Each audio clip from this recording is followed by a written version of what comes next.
A decision stating that Delivery Hero and Glovo have infringed the European competition rules by participating in a cartel in the online food delivery sector.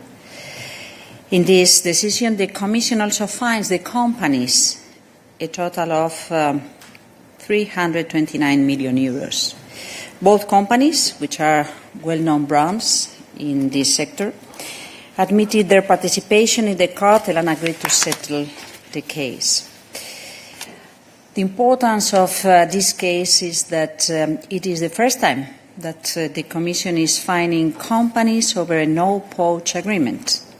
These are agreements where the companies agree not to hire or solicit each other's employees. This is also the first decision that shows how companies can misuse small stake in a rival company for anti-competitive reasons. And importantly, today's decision shows once again that competition rules matters to citizens' daily life. These rules matter because they sanction anti-competitive conduct relating to the meals that we order on our apps and to our online grocery shopping. These are rules that also matter to citizens as employees. They help us to ensure a fair labour market, a market where employers compete for talent and do not collude to limit the number and quality and opportunities for workers. In other words, the investigation shows that competition rules aren't just about keeping prices down. They also protect our freedom to choose, including where we want to work. Allow me to tell you a little bit more about this case. In July 2018, when Delivery Hero acquired a minority non-controlling stake in Glovo, this stake kept on growing along the years. Ultimately, the two formed one company when Glovo became a subsidiary of Delivery Hero in July 2022. The relationship created by a minority stake provided the two companies with a channel to coordinate their operations and strategies. And the investigations show that the parties used this channel to align their business strategies and exchange commercially sensitive information. They exchanged sensitive information beyond what it was needed for a corporate investor to protect a financial investment decision. Of course, owning a stake in a competitor is not illegal, but it may be problematic when that stake is used to gain inside information and influence decisions in ways that can harm competition. The investigation showed that the cartel included 3 interlinked illegal practices. All these practices are prohibited under Article 101 of the treaty. The first one, it is an agreement, concerted practice not to hire or actively approach each other's employees, the so-called no-poach agreement. The original shareholders' agreements included reciprocal no-hire clauses for certain employers. A few months later, the companies also reached a general agreement not to actively solicit each other's employees. This covers all employees, but not the riders. These types of no-poach agreements are a form of purchasing cartel. In such a cartel, the companies restrict competition for a specific input. In this case, the input is labour. In other words, companies stop directly competing for workers. This is not good for workers, as it is the type of agreement that suppresses wages and reduces labour mobility. In the same way, they prevent workers from moving where they can contribute most effectively to the economy. Therefore, no-poach agreements can also be bad for the affected sector, as they may have a negative impact also on productivity and innovation. Regarding the second infringement, it concerns to the exchange of commercially sensitive information. Delivery Hero's minority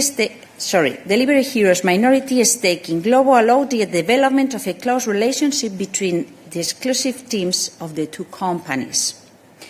These ties went beyond what was required by Delivery Hero's monitoring of its financial investments in Glovo.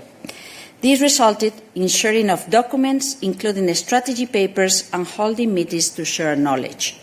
The information exchanged included data concerning current pricing and future pricing intentions. It also included current or future commercial strategies, including new offers. The exchanges of this commercially sensitive information were two-sided.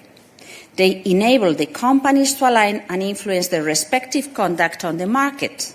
Basically, instead of competing because of the uncertainty around their respective market behaviours, the two companies sought to remain in a comfort zone, with no incentives to improve the quality or the prices of their services. Let's go to comment on the third infringement. It is an infringement that concerns how Delivery Hero and Glovo divided among themselves the national markets for online food delivery in the European Economic Area. Delivery Hero used its role as a shareholder to convince Glovo to share markets in the European Economic Area in two different ways. Directly, by using or threatening to use its approval rights over specific decisions, and indirectly by influencing other Glovo shareholders. In particular, the investigation showed that the companies discussed and agreed which of them could enter markets where neither had a presence. They also refrained from entering national markets where the other was present. They removed their geographic overlaps by selling to each other their business in certain markets. This means that in a number of European Economic Area countries, if consumers were hoping to compare the products and prices in the Delivery Hero app and the Glovo app, they would not be able to do so. Based on the links between these behaviours, the Commission sees as a single and continuous infringement the case that I have just described. The infringement lasted 4 years, between July 2018 and July 2022, and covered the whole economic European area. Our decision finds Delivery Hero approximately with €223 million and Glovo with €106 million. Both companies settled the investigation. This means that they admitted the infringement and the responsibility. At the same time, they waived certain procedural rights, leading to a speedier and a streamlined decision.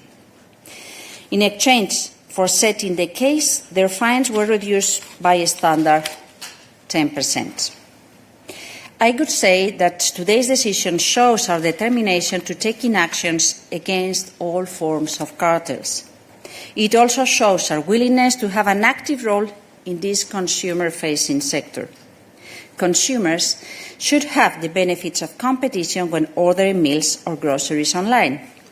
We want to stress, once again, that horizontal minority ownership between competitors may raise risk if it facilitates anti-competitive conduct.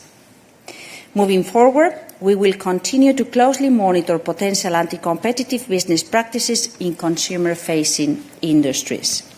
As you know, as we have repeated in many occasions, our objective is to ensure that effective competition is maintained to benefit European consumers and companies so that companies can compete fairly to serve Europeans. Thanks a lot. Thank you very much.